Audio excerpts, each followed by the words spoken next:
राधे राधे, प्रणाम आप सभी लोगों को। कैसे हैं आप सब लोग? स्वस्थ होंगे।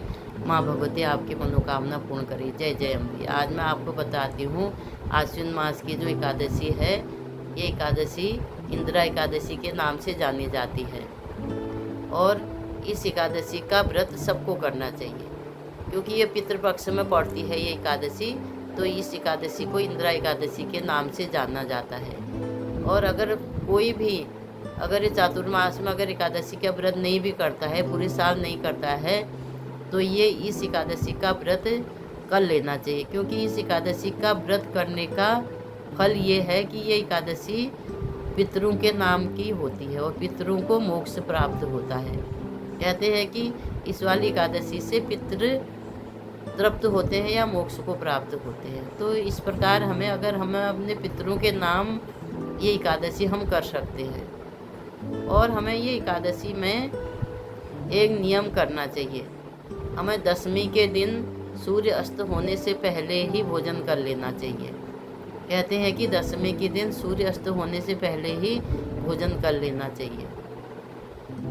और एकादशी के दिन सुबह उठ के स्नान करके सबसे पहले हमें संकल्प लेना चाहिए, क्योंकि कोई भी व्रत आप करते हैं तो बिगड़ संकल्प के वो व्रत पूरा माना ही नहीं जाता है। आप अपने पितरों के निमित्त अगर व्रत रखेंगे तो आप संकल्प नहीं करेंगे तो कैसे वो व्रत पूरा होगा।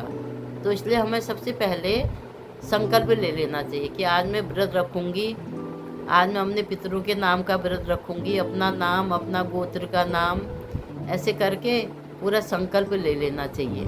आज मैं फलाहार व्रत करूँगी, ऐसे करके संकल्प लेके उसके बाद फिर भगवान विष्णु की हमें षोडशोपचार पूजन करना चाहिए। और भगवान विष्णु को अक्षत नहीं चढ़ाने चाहिए, जौ चढ़ाने चाहिए। भगवान विष्णु की षोडशोपचार पूजन करके हमें विधि विधान से पूजा करके विष्णु सहस्त्र नाम का पाठ करना चाहिए। और एकादशी के दिन हो गया, पूर्णमासी के दिन हो गया, हमें विष्णु सहस्त्र नाम पाठ का पाठ जरूर करना चाहिए, क्योंकि रोज़ तो हम नहीं करते हैं। तो हम एकादशी के दिन और पूर्णमासी के दिन विष्णु सहस्त्र नाम पाठ कर सकते हैं और हमें करना भी चाहिए। और इस तरह से हमें विधि विधान से ये एकादशी का व्रत करना चाहिए। और इस बार जो एकादशी जो है वो 17 तारीख की है। 17 तारीख दिन बुधवार की है। इस बार एक ही दिन एकादशी पड़ रही है, तो एकादशी 17 तारीख की है। तो हमें विधि विधान से ये अपने पितरों के निमित्त एकादशी का व्रत करना चाहिए।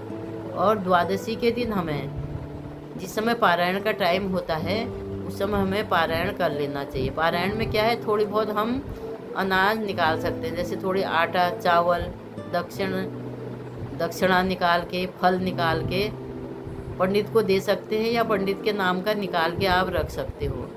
तो इस तरह से विधि विधान से अगर हम व्रत करते हैं तो हमें व्रत का पूरा फल मिलता है। तो हमें कोई भी अगर आप व्रत करते हैं तो हमें विधि विधान से ही करना चाहिए। अगर हम व्रत कर रहे हैं तो हमें उस व्रत का पूर्ण लाभ लेना चाहिए। और ये एकादशी के व्रत में गाय को चारा जरूर देना चाहिए। जैसे आपको कोई गाय घूमते हुए मिलती है, उसको ही खिला दीजिए आप चारा, या गौशाला में दे के आ जाइए। और जानवरों की सेवा करनी चाहिए, पक्षियों के लिए दाना डालना चाहिए। जो ये परोपकार वाले काम जो हैं, अगर हम ये एकादशी के दिन करेंगे तो हमारे पितृ जो है वो तृप्त होते हैं, खुश होते हैं। क्योंकि कहते हैं इन 16 दिन में पितृ जो हैं पृथ्वी लोक में आते हैं। और अगर हम ये परोपकार वाले काम करेंगे, अच्छे काम करेंगे, तो हमारे पितृ जो हैं वो प्रसन्न होते हैं और हमें आशीर्वाद दे के जाते हैं।